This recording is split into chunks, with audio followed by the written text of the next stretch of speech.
Welcome back to Mr. Hunter's book reading. This is The People of Sparks, chapter 22, titled Discoveries. When Lena awoke the next morning, she thought there was something wrong with her eyes. Everything had gone gray. She sat up and looked around. No, it wasn't her eyes. It was the air that was wrong. It was so thick she could hardly see through it. The truck was merely a dark shadow. The buildings of the city had vanished entirely. From somewhere in the murk, she heard Casper's voice. He was muttering to himself, and he had been the night before. But she could hear only a low, growly sound, no words. A dark shape appeared and moved toward her. It was Maddie. She bent over and whispered, "Don't get up yet. Lie back down." "What's wrong with the air?" Lena asked her. "It's called fog," Maddie said. "It comes in off the water. Now lie down and curl up." Lena lay down and pulled the blanket up over her chin. Maddie knelt beside her and whispered, "Pretend you're sick. Moan and groan a little. Refuse to get up. I'll explain later." Lena followed instructions. She stared up into the swirling grayness and whimpered a little. It wasn't hard to pretend she didn't feel good. She'd rarely felt good, so cold and miserable in her life. She saw Maddie and Casper huddled together, two shadowy humps in the fog. They were talking, and their voices rose, but she couldn't make out what they were really saying. She must have gone to sleep again. When she opened her eyes, the fog was thinner. Pale sun, like a circle of paper, shone through it. Without sitting up, she looked around for Maddie and saw her sitting on the back of the truck, eating. She didn't see Casper anywhere. "Maddie?" she whispered. Maddie jumped down and came over to her. "You can get up now," she said. "He's gone." Lena sat up. "Gone?" Maddie nodded. "Into the ruins. He won't give up this notion of finding treasure. Something in his mind has slipped, I think. He wasn't all that steady to begin with. Now he's lost his balance." She took Lena's hand and pulled her to her feet, and together they folded the blanket. "He wants you to help him with his search, to go into small places that he can't fit. I told him you'd help tomorrow, but today you weren't well. So he went off to look around by himself. Preliminary exploration, he called it." "I don't want to help him," Lena said. "You aren't going to," said Maddie. "We're leaving." "We are? When? How?" Lena asked. "Now," said Maddie. "Come and help me." Maddie climbed up onto the truck and unstrapped the two bicycles and handed them down to Lena. She opened the food chest and took some of the remaining traveler's cakes, along with 2 water bottles, and she wrapped these in blankets and tied them with rope. "Here," she said to Lena. "This pack is yours, and this bike." "You mean we're going to ride all the way back to Sparks?" Lena thought with horror of the vast empty distance and the blazing heat. "We won't have to ride all the way," Maddie said. "There are lots of roamers. Someone will help us. And we just leave Casper here by himself." Lena wasn't sure that even someone was unlikable as Casper should be abandoned in this terrible place. "Oh, he'll be fine," said Maddie. "He has his truck and all his supplies. He doesn't need us." So they tied the packs onto their backs, and they walked the bikes across the rubbly part of the road until they came to a place where it opened out into the long downhill curve.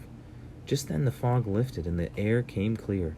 Lena turned around to take a last look at the city she had such hopes for, the city she thought might be a home for the people of Ember. In the sunlight, it looked more sad than terrible.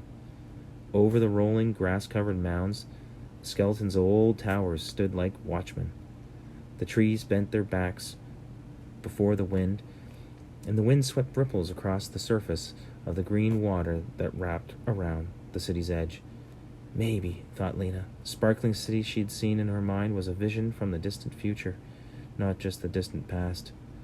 Maybe someday the people of Ember, or the great-great-grandchildren of today's people of Ember, would come back here and build the city again.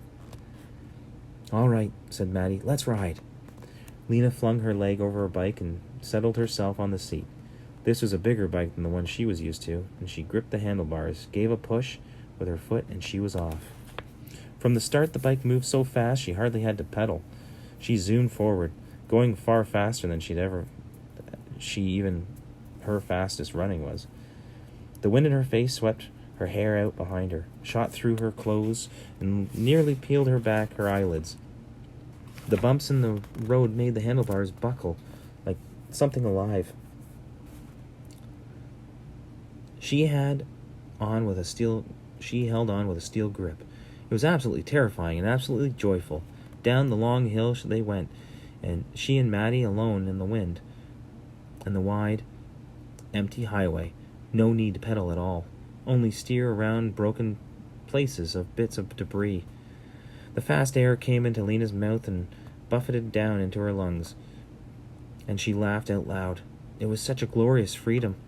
When the slope leveled out a little, she steered the bike in big curves back and forth, and Maddie did too. They whooped and laughed and raced each other. And alongside them, the white birds swooped too, screeching in their shrill voices. Then came a long stretch of flat road and hard pedaling, with many stops for resting and eating and drinking water. They rode all day. Lena's seat was sore and her legs grew tired. Blisters rose from her hands from holding so tightly to the handlebars. But Maddie said, "Just a little farther, and then we'll stop." And Lena kept going, finding strength when she thought it was all gone, until at last, at the end of the day, they came to a place where the water ended, and they could begin to turn eastward toward the hills. Here they stopped for the night. They found a creek with a trickle of clear water running along the bottom. Maddie said the round green leaves that grew on the creek's banks were good to eat, so they had those with their traveler's cakes, along with some wild onions and a few blackberries they found deep in the thicket of bramble. There was no cold wind here, as there had been near the city. The evening was warm and still, except for the chirping of frogs in the creek.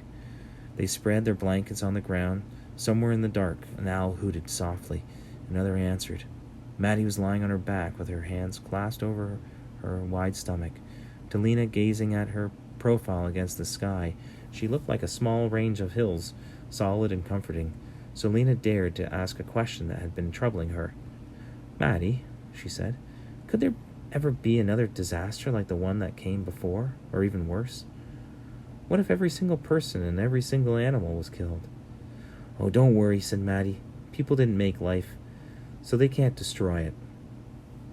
Even if we were to wipe out every bit of life in the world, we can't touch the place life comes from. Whatever made plants and animals and people spring up in the first place will always be there, and life will spring up again." Maddie turned over and tugged her blanket around her neck. "Time to sleep now," she said.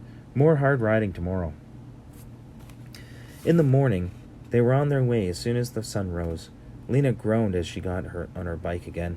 Her muscles were sore from yesterday, and she soon warmed up, and for a long time the road was flat and the riding was easy. After an hour or so, Lena spotted something moving up ahead of them. A dot in the distance. "Look!" she called to Maddie, who was a little way behind her, and she pointed. "I think it's a truck, maybe a roamer." In 10 minutes or so they had caught up to it. The man driving the truck turned when he heard them calling. Surprise lit up his face, and he halted his oxen and jumped down. "Greetings," he cried. "Glad to see some travelers. Haven't met anyone on the road for 4 days." He was a short, stocky man with a wild fuzz of black hair that stood out several inches around his head. Pelton Moss was his name, and he was indeed a roamer, as was easy to see from the crates and barrels on his truck. All his containers were nearly empty, though. He had sold his most recent load of goods to a remote South Bay settlement. Now he was heading back in the direction of Sparks. "I'll take you with me," he said, "if you'll help with my collecting on the way."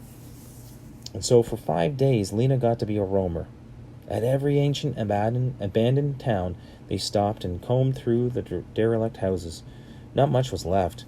These houses had been picked nearly clean in the last 200 years. But sometimes, if they looked carefully, they found things the previous roamers had overlooked, or things they thought were worthless. Lena loved these searches. In some ways, it was like being a messenger back in Ember. She could go everywhere, look in every forgotten corner, and if she was lucky, made discoveries. And she was lucky. She found a silver locket with a picture of someone inside. Though the picture was old and stained, she couldn't tell if it was a woman or a baby. She found a small, round pane of glass with a handle. The glass was made whatever you looked at appear bigger. "A magnifying glass," said Pelton. "Nice." She found a tiny red truck with wheels that still turned. She found a strip of leather with a buckle and 2 round metal pieces attached to it. It was too short to be a belt. There were words on the metal circle, but they were so worn that she couldn't read them. "That's a dog collar," Pelton said to her. "Not very useful, but interesting." At a house that stood by itself far out in the field, she opened a cabinet on the back porch, where the screen was hanging in brown flaps. In the cabinet was a box that said "Monopoly" in faded letters on its lid. Inside were tiny dotted cubes and tiny bits of wood shaped like houses. "Wonderful!" Pelton exclaimed. "Extremely rare!" There was another box in the cabinet with a picture of a garden on top and a heap of oddly shaped pieces of cardboard inside. And at the back of the cabinet, in a clutter of broken dolls, torn pages from books, and little jars of dried-up paint, Lena found a bar of metal about 3 inches long that Pelton said was a magnet. "Put it up against the truck," he said. "It'll stick right on there." Even as she enjoyed the searching, though, Lena couldn't help imagining how it would be for the people of Ember to come out into the empty lands and trying to start a town. How would they turn the hard, cracked earth into fields of crops? What would they build houses with? What would they eat while they chopped at the soil and put together their shelters? A picture rose up in her mind of Ember's 400 people scattered across the brown fields like a flock of lost birds, scratching in the dry grass for seeds or bugs, huddling for shade beneath the few trees, trying to build shelters of sticks and straw. She shuddered and made the picture go away. It was best to keep her attention on searching. Maddie didn't do much searching. She didn't care for bending over and creeping underneath things and wedging her large self into small places. While Lena and Pelton hunted, she walked around in the fields and the overgrown gardens behind the houses, looking for old fruit trees and wild grapevines, kind of leaves, roots, nuts, and mushrooms that were all right to eat. Lena would look out of the window at the house she was poking through and see Maddie wading through knee-high grass toward a gnarled old apple tree. Or she'd see her wind back in among the bushes as she picked berries. Sometimes Maddie simply sat. Lena would see her settled into an ancient lawn chair, gazing across a field or up a street, not moving at all. What was she thinking about, Lena wondered at those times. She looked so serious. On the evening of the 3rd day, they stopped by a wide, slow part of the river. As the sun went down, they sat on the riverbank drinking cool tea that Pelton made with mint leaves, and they talked. Pelton told about the places he'd seen, and Maddie and Lena told about Casper's quest in the city, his mad study of the old songs about treasure. "Oh, yes," said Pelton. "I've heard those old rhymes all my life, and my father before me heard them too. It's an old verse or song, I think come down from the years ago and scrambled. Probably in the process. Everyone says it in a different way, something like this." He sang in a sweet but off-key voice. "There is buried treasure in the ancient city. Remember, remember the times of old. What's hidden will come to light again. It's far more precious than diamond and gold." That's the way I heard it, from an old man who lives up in the mountains near Angle Rock. Then I heard another version from Maggie Pierce, over by Falter. She sings it like this. "Remember the city remember, where treasure is hidden under the ground. The city, always remember, that's where the treasure will be found." Lena stared at him. Her mouth dropped open. Her eyebrows flew upward, and her heart thudded in her chest. He laughed. "What are you looking so amazed at? Think you're going to go find this treasure? Nobody believes these old songs anymore. They're nursery nonsense. Old jingles made up to put babies to sleep." "Some still believe it," said Maddie, "but it's only those with a bit of madness in them, and a good measure of greed."